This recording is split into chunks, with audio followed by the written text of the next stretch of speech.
through the south of France that involved three of the most powerful figures in the last century of African American history. Those three people involved were a young, womanizing male journalist adorned with what he himself described as gold-rimmed cool blue shades and a bodacious afro.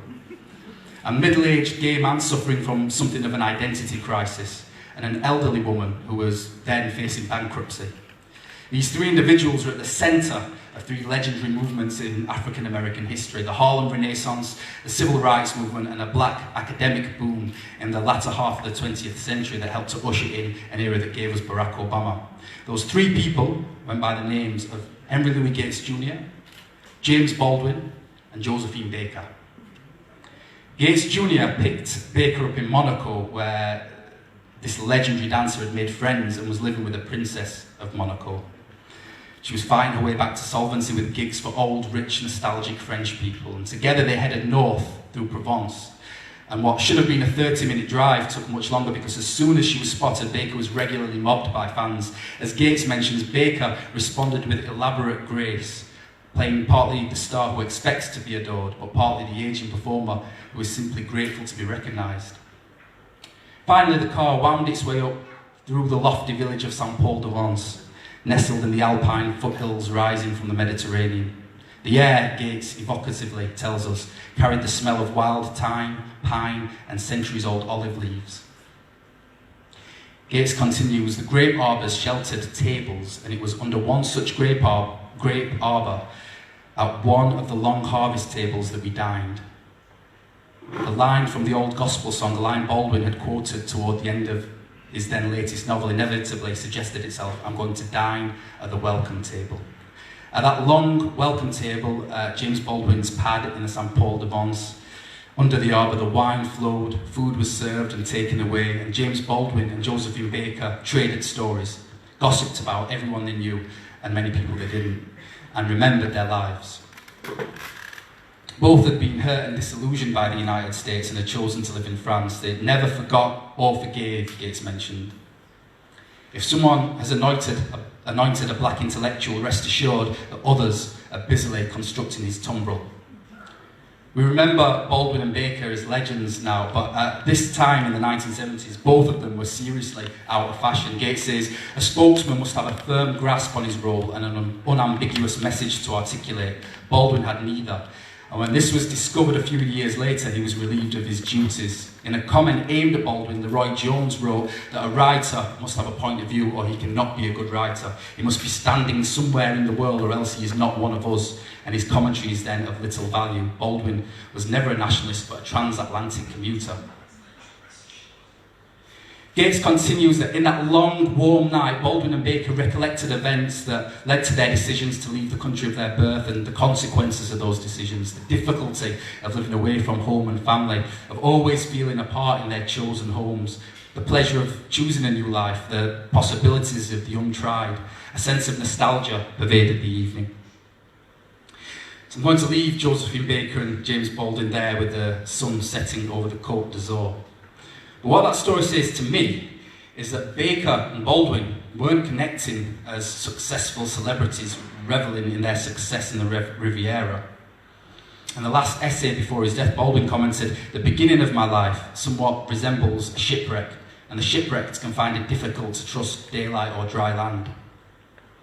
These two legends were connected not by glamour, but by a beautiful struggle of blackness, of exile. And to me, usually when we decide to travel out of our own free will, it's often to construct a sort of self-imposed exile. And the people we meet on these journeys stay with us forever, because people connect not through happy times, but through much deeper experiences. My best friends are my best friends because they've seen the true me, they've seen me at my worst and at my most unguarded. And we can find that when we travel, that sense of the unguarded. We can be ourselves and move on if it doesn't work out. Travelling is a wonderful way to share in an intimate and ephemeral space, a long train journey, a difficult flight, a surprising situation in which we bond with other people. You get to know someone when you're travelling, even if you've technically known them before. Many of us who travelled as young people with a group of friends have had that experience of a big fallout with someone and the end of a relationship with that person or that lover when we return home. In a long and loving critique of Carol Phillips's book, Atlantic Sound. Guardian editor Gary Young imagines he'd be frustrated being Carol's travelling companion, writing, "He avoids verbal contact with strangers, frets about air conditioning, and bans music from the car for fear it will distract his driver. A fortnight of such fastidiousness in foreign parts would drive you insane. You imagine a sweaty standoff in a sun-baked street, Phillips pleading for a return to the hotel for a poolside nap, you screaming, 'If I'd known you were going to be like this, we'd have gone to Tenerife.'" I've been really lucky in that travelling has been a mostly rewarding experience, allowing me to network without networking. Not networking in that cynical way where you go to parties and try and win friends through fake flattery, but learning about people in a space where you may as well talk because there's nothing else to do. You may as well be yourself and engage in deep conversations because your time away from home is too short for small talk. I think of the people who are at this symposium, and they basically, I look in the audience, and they make up the acknowledgement section in my forthcoming book. Afropean Notes from Black Europe, published by Penguin and in all good bookshops from the 6th of June 2019. Yeah, I met all of the people who I thank in that book through travelling, pretty much. I think, most memorably, I became friends, really, true friends with Roger Robinson during our time together in a maximum security prison in California. It's not what it sounds like. We were leading a poetry workshop for the young men serving life sentences, and it's a moment that had a profound and poignant effect on us. I may not see Roger for years to come, but through that 2 hours in Folsom Prison, we have a bond that will always be there. We have an acknowledgement that we went through something together. I met Bernadine for the first time in Charleston in South Carolina.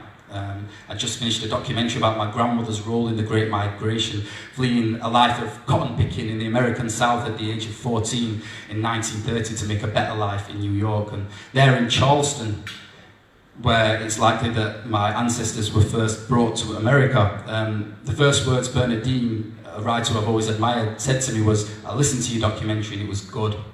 Words that a writer at the beginning of their career needs to hear from a more established writer. Claude Grunitzky, who'll be interviewing Tati Michelle Copper-Massey later, is one of my heroes, and I met him for the first time when I recognised him on a Eurostar heading for Paris. He'd ignored emails I'd sent over the years, but meeting him in that situation left an impression on both of us. He couldn't get away, basically.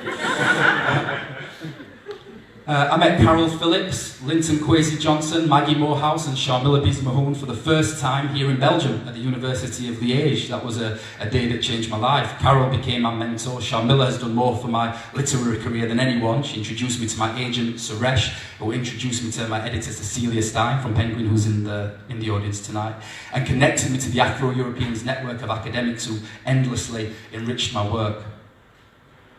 As a working class black kid born into Margaret Thatcher's Britain in the hinterlands of Sheffield, my literary career has been literally sustained by a network of black travellers. Travel allows us to be ourselves, but it also offers an opportunity to reinvent ourselves. When you go away for a long time, you never come all the way home. You leave a part of you out there and usually return a different person. As Ibn Battuta, the famous Muslim traveller who travelled through ancient Islam, once wrote, "Travel gives you a home in 1,000 strange places and makes you a stranger in your own land."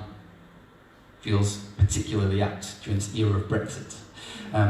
I'd like to return to James Baldwin for a second. The last novel he was working on before he